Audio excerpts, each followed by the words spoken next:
All right, here's my configuration.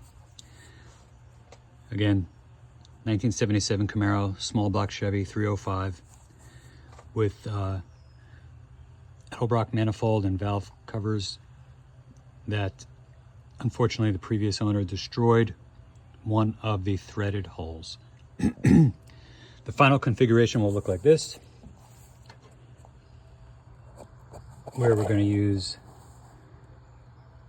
a spreader bar to distribute the force and spread it evenly among 3 points of contact. 1, 2, 3, as opposed to all the torque on 1 point of contact. So this will be the finished configuration. To prepare, I've got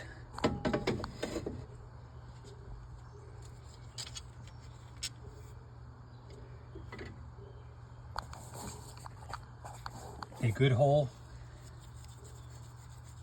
with a 1/4x20 stud that I've placed in the hole as a guide. And then my destroyed hole, which I'm going to JD weld. Not with any JD weld, but the best that they have, which is this one right here, that is steel reinforced and the slow curing time of 24 hours. Not that there's anything wrong with the fast curing, but this is the way to go. It's also allows for a PSI strength of 5,020 and temperature up to over 500 degrees. And this is their product number 8281. Not endorsing it, but it is the best. So next, on to the weld. Okay, so I decided to remove the dipstick and cover it with some painter's tape just to keep debris out of there and give me the most space.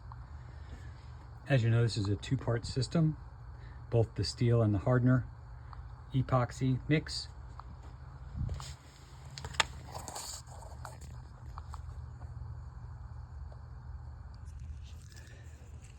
And just take equal parts and mix them together.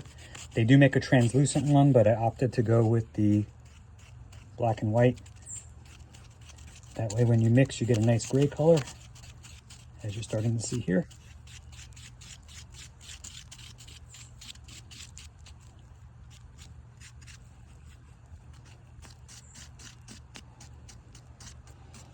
I apologize, I'm doing this one-handed, so I'm going to do my best.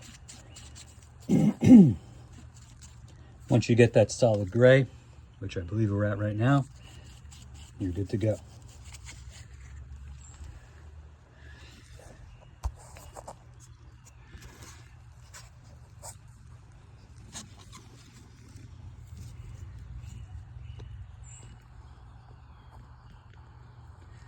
Okay, so now I've begun to apply the JB Weld epoxy into the cavity.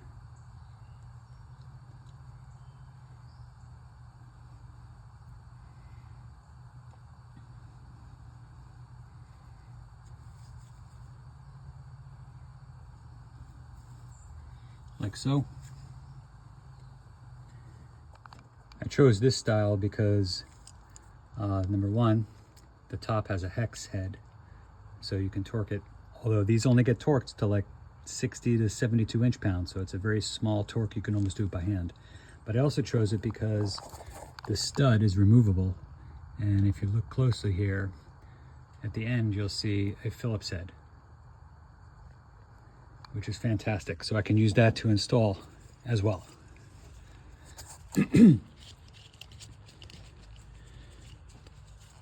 So I'm going to take my studs and install them as guides for my gasket, rocker cover, and bar spreaders. The last one is the JB Weld, which I'm actually threading in. I don't know if you can see that.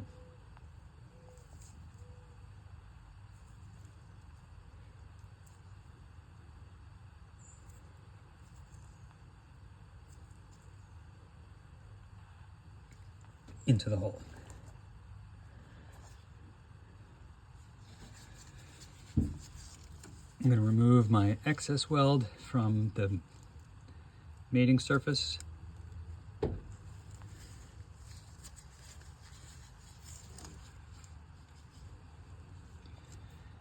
I'm going to leave the edge a little bit above the surface, which I can sand off after it's done. I don't know if you can see that. Okay, here we are, about 36 hours after the JB weld was applied, and as you can see, fantastic, solid, good as new. It's got my 1/4 inch by 20 locked and loaded in there. It's not going anywhere anytime soon. I put the studs in all the holes. All the valve cover bolts I get come with these studs, which I mentioned previously. One side has a Phillips opening like that to make it easier to screw in. I put the studs in first because that also acts as a guide for the valve cover gasket, which, as you can see how easy that went on. All in place. Then my valve cover right on, and then the Y-wing bolts or T-bar bolts that I had actually don't fit very well in this because this is a high-rise valve cover and it's the same height as my Y-wing bolts, so it actually doesn't allow me to twist the Y bolt there. So I bought this style, which is really cool.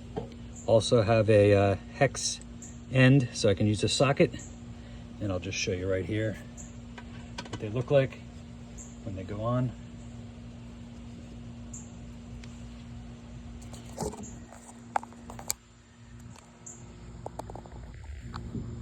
Just like that, thread on. There's the fixed one. I'll put them all on, torque them down to 60 inch-pounds, which you just divide by 12 to give you your foot-pounds, so that would be 5 foot-pounds, and we'll be good to go. So if any of you have a cracked, chipped, or stripped hole in your head where the valve cover bolts go, this is a great solution for you using JB Weld. Hope that was helpful for you.